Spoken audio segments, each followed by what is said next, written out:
Tidak, pikir Ustazah saat melihat Roy langsung memperhatikannya. Ia semakin sadar. Roy mulai setuju dengan istilah dari teman-teman kampusnya. Bukan hanya itunya saja, tapi gelagatnya. Sambil menyambut Roy untuk suruh duduk di samping suaminya itu, Ustazah tetap melanjutkan cuci bajunya. Gerakannya lembut gemulai. Dan ya, kok Pak Ustadz nggak ngajar malah diganti Ustadz Arif? Ya, saya lagi kurang enak badan, makanya diganti Ustadz Arif. Nanti giliran jadwal beliau saya ganti. Roy masih memperhatikan Sahipa yang masih mencuci itu. Aura wanita, pikir Roy. Aura wanita sejati yang menjadi magnet buat lelaki, siapapun yang melihatnya. Wanita itu sendiri seperti yakin dan percaya akan keputusan suami yang melarangnya masuk ke dalam. Namun ia sedikit malu menerima kenyataan bila Roy memperhatikannya. Ustazah harap Roy tidak terlalu sadar bahwa adalah panggilan yang tepat. Roy memperhatikannya bergetar-getar sedikit saat mencuci. Kamu udah ada calon belum? Cepetan nikah, ujar Ustaz Junet. Iseng lagi bercanda. Belum Ustaz, masih senang begini. Ingat, menikah itu kesebut wajib hukumnya bila untuk lelaki mampu kayak kamu. Kalau tidak segera bisa bukan kamu. Iya Ustadz masih nyari-nyari, ujar Roy. Masih melihat Ustazah yang terlihat auranya cewek banget sedang mencuci itu. Mau saya kasih kuncinya nggak biar dapat yang kamu cari? Apa tuh Ustadz?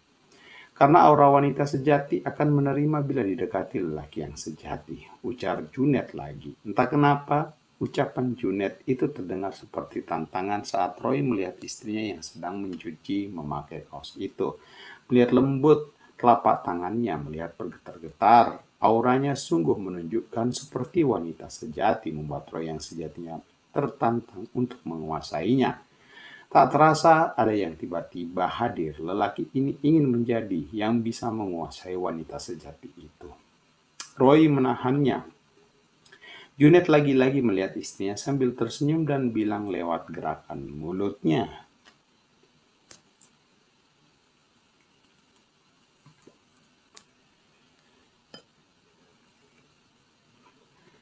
Lebaran Idul Kurban. Anak-anak santri begitu ramai mengadakan babacakan acara makan-makan di kobong mereka masing-masing.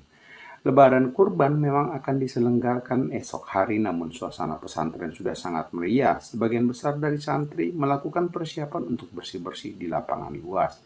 Lapangan yang memang hendak dipakai untuk melaksanakan ibadah itu. Mereka membuat umbul-umbul yang dihasilkan dari karya para santri sendiri, membuat seni kaligrafi yang besar berbentuk seekor sapi kurban yang besar.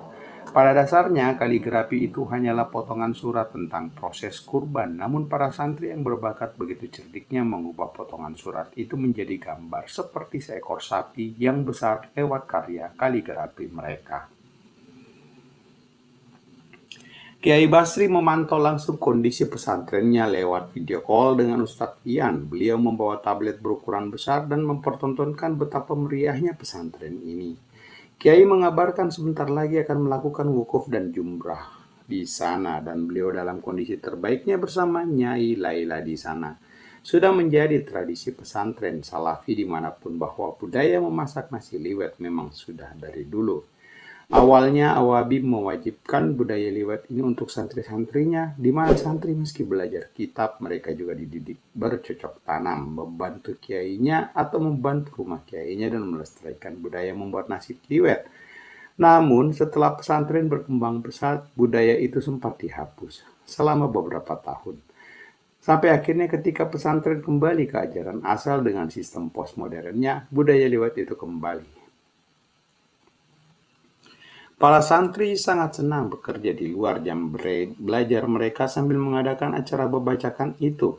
Tungku khas liwet dan bulat itu tersedia di mana-mana. Masaknya di Hau, sebuah tempat klasik susunan batu bata untuk dijadikan pijakan tungku atau boiler memasak.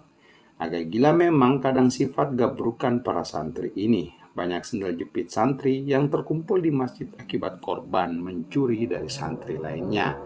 Sehingga sendal itu ratusan jumlahnya yang menggunung di pinggiran masjid. Sendal itu adalah korban kosyok yang hilang dan tak diambil-ambil oleh pemiliknya. Sehingga sering diambil oleh para santri lainnya untuk dijadikan bahan bakar memasak di Hau.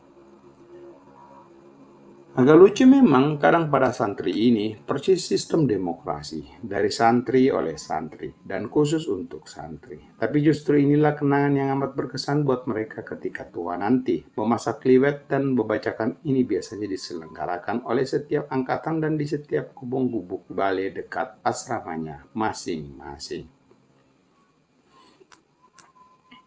Agus, jangan kebiasaan masak pakai sendal jepit itu. Astagfirullah, mending kamu kumpulkan disedekahkan sendalnya.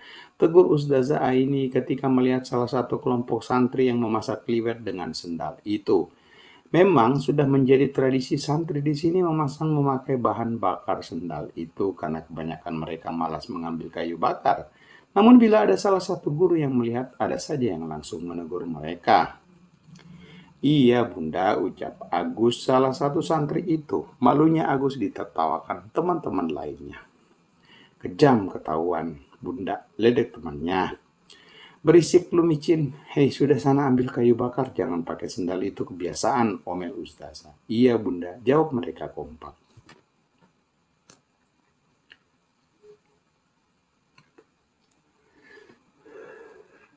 Roy yang melihat Ustazah dari kejauhan tersenyum melihatnya. Ia sedang berdiri di gedung mercusuar di area pesantren ini. Melihat sekitar pesantren. Melihat Ustazah Aini yang keliling membantu suaminya mengadakan hewan kurban untuk pesantren. Memang Ustazah sedikit kecewa karena suaminya hanya bisa sedikit menyediakan hewan kurban yang cukup untuk diberikan kepada santri-santrinya. Berbeda dari tahun-tahun sebelumnya saat Kiai Bastri turun langsung melobi para wali santri untuk berkurban. Semua kebagian bahkan banyak lebihnya selama berminggu-minggu lamanya. Selama berminggu-minggu itu pula para santri bisa terus-menerus menikmati santap daging sapi atau kambing matap. Dan sebelum kita akhiri video ini, bantu tekan tombol subscribe, lalu like video ini, serta share ke sosial media teman-teman agar saya selalu semangat untuk mengupload cerita-cerita lain selanjutnya yang sudah melakukannya. Saya terima kasih, serta saya doakan semoga teman-teman sehat selalu dan diberi rezeki yang berlimpah. Amin. Ya Rabbal Alamin.